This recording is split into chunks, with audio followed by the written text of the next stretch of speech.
We're back. We're back on a holiday Monday. We did.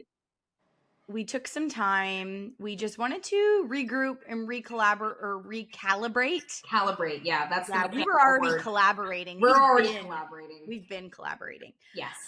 But we wanted to recalibrate because it was summer and we were busy, and we know everybody was busy, and we just wanted to come on here with intention and to say, what was the purpose? What information do we want to share? We got some wonderful feedback from all of you guys.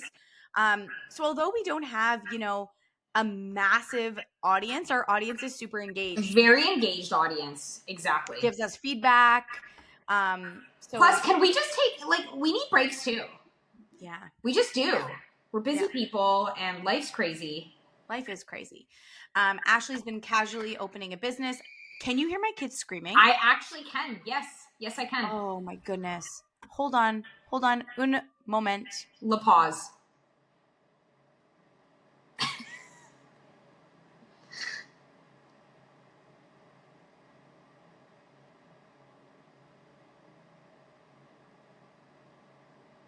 My children are fighting. My dog is terrorizing them. They're yelling. I'm going to see if I can turn up.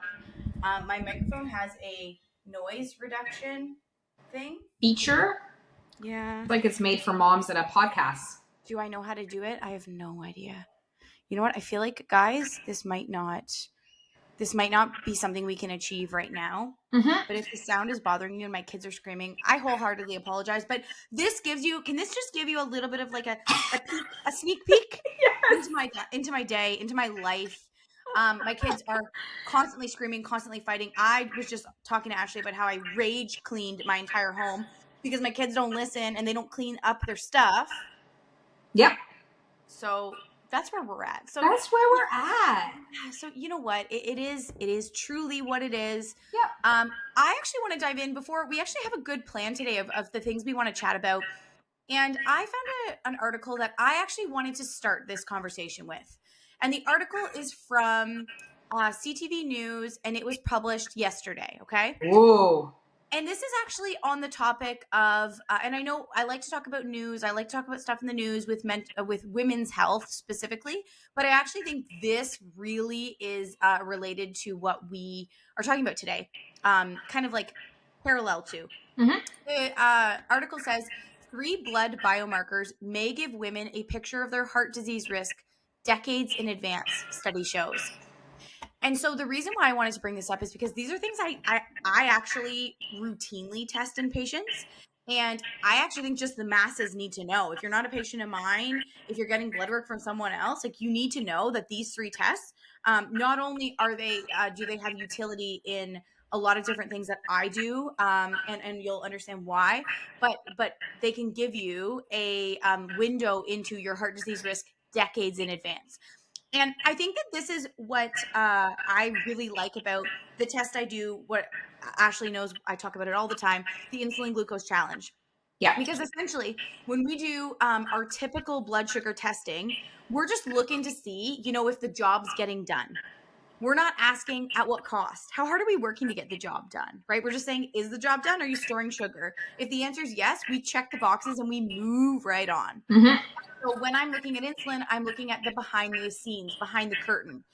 And so when we're looking at these blood biomarkers, and I'm not going to leave you on the edge of your seat, the 3 tests that give a window into this cardiovascular risk decades in advance. 1, CRP, also known as C-reactive protein. This is actually an inflammatory marker, and I run this in 100% of patients. Why? Because we know that hormonal issues are often fueled by inflammation, and it is an acute inflammatory marker. Research also shows that it has connections to mental health issues, PMS, ADHD, anxiety and depression, PMDD. All mood stuff has actually been linked to inflammation and neuroinflammation. And that is actually coming out as of late. And also, it's a really inexpensive test. So it's a really inexpensive way for us to understand all of those pieces. And then also, it can understand your cardiovascular disease risk. Now, what's interesting is I've been running CRP for years. And what I've noticed is Life Labs is changing the description on the blood work from, it used to be, a certain threshold. I don't really remember specifically. And now it has to be under 5, but there's a note that says over 2 is a risk enhancing factor for cardiovascular disease. And that has been on the lab results as of late. So that is very true. CRP, it's like a $5 test. So anytime, even when a patient is going to their doctor and I've given them a blood work list and they're like going to their doctor to ask for those tests to be done by their doctor, I've never had pushback on this test because it's just cheap. Well, you know what's interesting is I don't know that my physician, whenever I have had blood work covered by the Ontario healthcare system, I'm pretty sure she always runs CRP. Yeah. Yeah. So like, that's great. Yeah, that's amazing because this is going to give us a look into what's going on. I usually run ESR and CRP. CRP is more acute. So that's actually, you know what? I was going to ask that because I know that both are markers for inflammation, but I actually didn't know that CRP was more acute. Yes. So oftentimes if I'm looking at the inflammatory markers, what I'll notice is if somebody has a lot of gut issues and there's a lot of inflammation from that perspective, I usually see CRP being quite high. And if this has been like a long-standing issue, I usually also see ESR also high. Yeah. Okay. But if it's more of like an acute issue, like local, specifically if somebody has like acute thyroiditis, I will often see CRP elevated. So CRP is test 1. Test 2 is they're actually looking at lipoprotein A. Do you know about lipoprotein A? Not much. Okay. So it's interesting because because the population I work with is usually over 40, okay? As the, majority. Yeah. And these people are going into perimenopause and they have hormonal challenges. And also one of the tests that we do, like if you were to, go up to someone and say, heart disease, what are we testing? Probably the first thing someone would say is cholesterol. And we actually know that when you go into perimenopause and menopause, your cholesterol goes up because really we need cholesterol to make hormones. And so it's very normal for when we stop making those hormones for our cholesterol to go up, right? Mm-hmm. And so that's one of the things that we test for heart disease risk. But it's always, the question is, what is the end point of that? Like, why do we care? The question when we run any test is, why do we care, right? What does this mean? We're not just doing it so we can look at numbers, right? What does a high cholesterol mean? And so we now know that looking at specifically lipoprotein A actually tells us how essentially dangerous that cholesterol is. So if you have high cholesterol and then you subsequently look at your risk factors using like a Framingham risk score and you're actually relatively low risk, then I would say run a lipoprotein A. And if that's also fine, you're probably not at a high risk. So LDL, so cholesterol, lipoprotein A, and C-reactive protein. So I just wanted to start off with that because that's 3 tangible things you can take and do right now. That's very interesting. Yeah. So let's get into the topic. Okay. So today we're going to be talking about a few different things, each of us with like our own kind of subtopics that we're going to be talking about. But this has come up, I think when Laura and I were talking about this was more born from the fact that one of the few things that annoys me more on this earth is listening to people on Instagram and social media talk about how we need to group together our workouts with where we are in our cycle, right?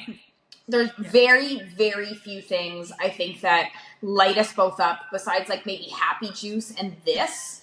Like, I don't know if I had to think of a top 3. We can consider this, but this is like one of the top things that makes me want to throw grown people through drywall, which I can't do. So we sort of circled back and we're like, okay, why don't we talk about the hormone influence, if at all, on tissues?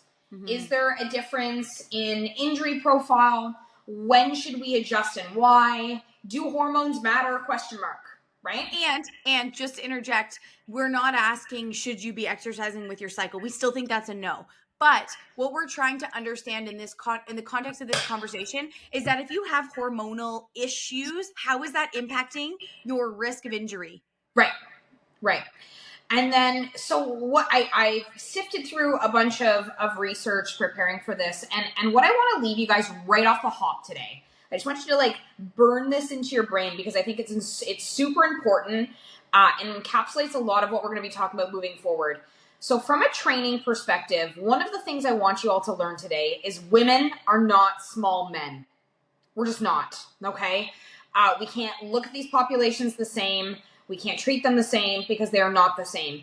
But when you look back through the last decades of research, that's oftentimes how women's health was approached in the literature, right? So just now are we starting to get some better studies where we're looking at this population as a separate entity and going from there, okay? So that's like point number one. Now what I want to talk about broadly, because I think sometimes Laura and I forget that like not everybody like strolls around downtown Barrie at the waterfront talking about the role of estrogen and progesterone in our bodies, because we do that. In case you're wondering, like we'll go for coffee and this will be like a topic, you know? So let's talk about estrogen. Estrogen actually plays a very crucial role in tendon health and function. So it influences collagen synthesis and metabolism, so building of tissues, right? So tendons have receptors for estrogen, which helps with its effects. So basically, estrogen influences the growth of muscle mass and therefore strength, and allows us to be able to build muscle protein, which is also essential for muscle growth and repair, right? And when we look at studies broadly, again, I'm not going to like bury you down with the details, but basically what I need you to know is estrogen has an anabolic or a building effect on skeletal muscle, okay? And what we can see in the research is that postmenopausal women with lower estrogen levels tend to experience greater muscle loss and decreased strength in comparison to premenopausal women or women that are being supplemented with other things that Laura's going to talk about, okay? Now we're going to switch gears and talk about progesterone, right? Because I feel like, I don't know, kind of gets more of a bad guy rep for whatever reason. Progesterone also affects tendon tissues, although what I found in the research is the effects are less well documented in comparison to estrogen, okay? But progesterone influences tendon health by modulating inflammation and collagen turnover. And this is very important. So although we don't see as many direct effects, as Dr. Laura just talked about, general body-wide inflammation really affects all different tissues and organ systems. So that's, as she would say, that's not a nothing burger, okay? So although it's not studied as well, that's actually a very important point. So basically it helps to regulate the inflammatory response in tendons, which could affect tendon healing and injury recovery, right? So those that are higher in inflammation, you might have a longer time recovering from the same injury as somebody that might have sustained in other circumstances, okay? Now, talking about the menstrual cycle then. So I think a lot of people have a general understanding that when it comes to the menstrual cycle, we have fluctuations of different hormones which create different symptoms, build our uterus up to a certain state, and bring us back down again, right? So then, it would be natural to think that maybe there is a different injury risk profile depending on where you are in your cycle and what those hormones are doing. And yes, you would be correct, although there's not a lot of specific high quality studies, right? But the general consensus in the literature is that injury risk and tissue response can vary throughout the menstrual cycle due to fluctuations in estrogen and progesterone levels, right? So some studies suggest that estrogen levels, particularly during the follicular phase, may be associated with lower risk of injury due to the positive effects on building collagen and tissue repair. And during the luteal phase, which is generally characterized by higher progesterone levels, might be associated with an increase in injury risk due to altered tissue mechanics and overall more inflammation, okay? Keep in mind, this is the best that we have, and this is from 2006, okay? Yeah. So, more needs to be done. But what I always come back to, and I know Dr. Laura does too, what are we comparing this to? We are, I'm always comparing this to the risk of living a sedentary lifestyle. So, yeah, okay, maybe during half your cycle, there's a slightly increased risk because there might be overall more inflammation, but I can tell you for free you're going to have more body-wide inflammation if you're just not physically active for half of your life, which is, Yeah. half of your cycle, right? So we also have to look at, what are we comparing this to? Yeah. So what is the relative risk of not being active, right? And then we're going to switch gears and talk about perimenopause and menopause considerations. So again, knowing that during perimenopause, estrogen and progesterone levels fluctuate, this can affect tissue and muscle health. And I see this clinically, okay? So decrease in estrogen levels can absolutely decrease the making of collagen, and for sure increases the risks of tendon injuries and muscle weakness. This is pretty well agreed with at this time. And we know that if we have less lean muscle tissue, that we are going to be more susceptible to injuries, which is why strength training is so critical at this time. Strength training, we are consistently loading the muscles and their tendons to help mitigate this. And that's in perimenopause. And we know that in post-menopause, women are experiencing a significant decline in estrogen levels, leading to overall changes in muscle mass, strength, tendon elasticity. And we also know that there's a higher risk of osteoporosis at this time, right? So again, generally, it's very much agreed upon that women in menopause and thereafter should be consistently engaging in weight-bearing exercise and strength training to help mitigate that muscle loss and improve bone density. And just now, we're starting to see some chatting about hormone replacement therapy as also being a key player in mitigating some of these risks.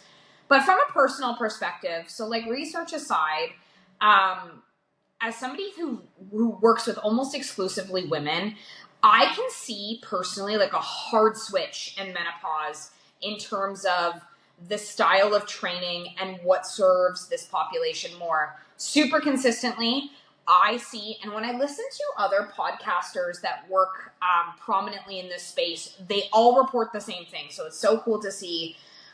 We all see consistently that women who are lifting lighter amounts and doing super high volume work. So I want you to think of your typical HIIT training and like what you would more see, and I know it varies depending on the gym, but more in like a CrossFit setting, those F45s, more HIIT, lower weight, higher volume. I see that these patients are often under fueling, under recovering, going to these classes 5-6 days a week. Their sleep is oftentimes an issue with this population at baseline. So I know that they're not getting that deep sleep, which is so important for recovery. And in this population, I am constantly battling chronic tendinopathies from like the clinic side of things. These are people that are always dealing with, hip pain or stubborn shoulder injuries, almost always insertional, Achilles tendinopathies with all of the jumping, that kind of thing. And I feel that this population benefits more with returning to basics in terms of their health, focusing on adequate fueling, proper rest, sleep hygiene, heavy and slow training. And we might talk about this at a later episode, but Dr. Ashley and I were also talking about frozen shoulder being a super common condition at this age. And I was like peeking into the research on that this morning just because I knew what we were focusing on today, so I didn't want to like focus on that. But I did find some really light connections between insulin and frozen shoulder, and so we're planning to talk about insulin at a later date. And I feel like that could be something we could talk Absolutely. about. You had said like we hit this age and we just get frozen shoulder, and it's like nobody knows why. But there's a very good reason. Yeah. Stay tuned. We're going to tell you that reason. Yeah, stay tuned. Okay, so do you want to talk about the hormone therapy of it all? Well, actually, I left that for you. So you're going to talk about the hormone therapy of it all. So the one thing I wanted, and Ashley kind of touched on this, because the one thing that again, driving home this point that there is like truly there's not good research on this. Truly. We know that women are not studied well. And in fact, we know that healthcare treatment and sports training strategies are largely informed by studies of male athletes. About 6% of studies are focused exclusively on female athletes. And that's in research about athletes. There is really like low amounts of research when we look at exercise and female non-athletes. Like For sure. there's not a lot. But here's what we do know. Number one is that hormone therapy actually increases bone mineral density. We have some decent research on this. And so we can pretty confidently say that it plays a role in reducing osteoporosis and fractures. And we know that exercise and strength training also improves bone density. Again, hormone therapy can do this as well. I didn't see one study that looked at like the compounded effect of that. Right. So I'm not quite sure, but I would say it could only be. I would wager a guess. Actually, I should circle back to this, but I know that there's a couple of programs that are government funded, and I believe it's like a mandated fact that you have to participate. Like they have you in like a structured resistance program while receiving this type of therapy. So I think generally the consensus is, yeah, there's a couple of like knee OA programs and stuff like that where it's like it's part of a protocol, right? That they have to be on the hormones? That you have to be doing the resistance training while receiving the hormones. Oh. Yeah. I don't know anything about this. Yeah, we should do, I'm going to look into it more specifically and we'll do like an update on this, but I'm going to make a note. I think anybody here would wager a guess that the effects are very likely to be good additions to one another and be compounding. Just based off of pure physiology, but that's a great thing to circle back to because every once in a while research throws you a curveball. Yeah, totally. Okay, so that's the first thing to note. The second thing is that there's an interesting shift we see when we have lowered estrogen as we're going into perimenopause and menopause. We know that this equals a change in your weight distribution. We know that this equals more central adiposity. So again, that like stomach fat, that spare tire that we feel. And it's really interesting that we don't actually see a direct correlation between starting someone on estrogen therapy and that reducing. And so we know that it is multifactorial because it's obvious if you gained weight and your weight distribution changed immediately as your hormones went down, and then we gave you that hormone, you would assume it would go back, but it doesn't. And so there's a lot of different pieces to that. When I looked at the research, when we looked at fat mass and hormones, the evidence includes observations that menopause triggers an increase in central adiposity and that abdominal fat accumulation is attenuated by the replacement of estrogen in some studies. Okay. Isn't that legit? Can we circle back to how shitty that is? That like you hit menopause and you're like, cool, I really wanted a gut. Yeah. Like, thanks so much. And actually, Dr. Ashley and I were having this conversation offline the other day about how, you know, when we talk about weight loss, it is factually a numbers game. But the problem is, and by numbers game, I mean your calories in, calories burnt. But where things change substantially is in your ability to burn calories at rest. Hormonal influences change that. And so even when you could be going into perimenopause and you put in your calculator what calorie level you should be at, and you're not losing weight because there's other things that are influencing your metabolism in a different way at that point.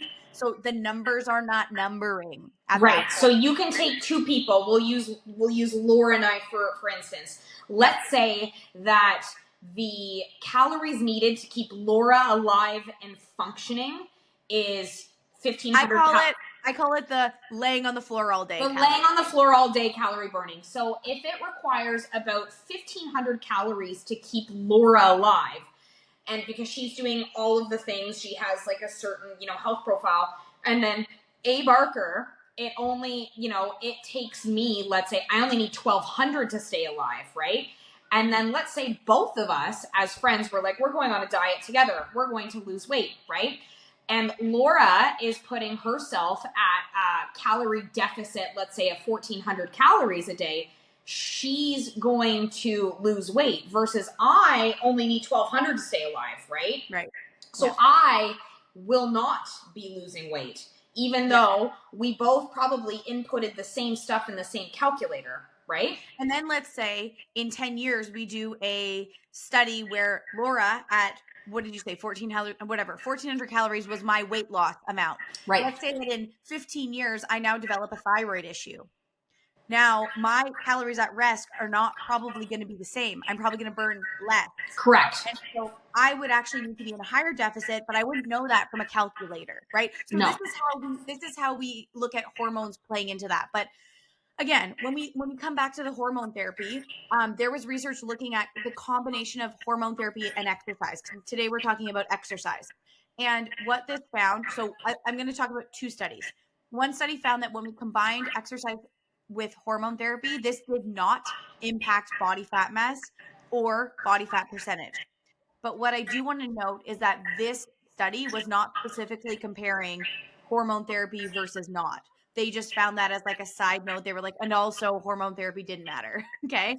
And then another study found that there was actually a significant reduction in total fat mass in response to hormone therapy.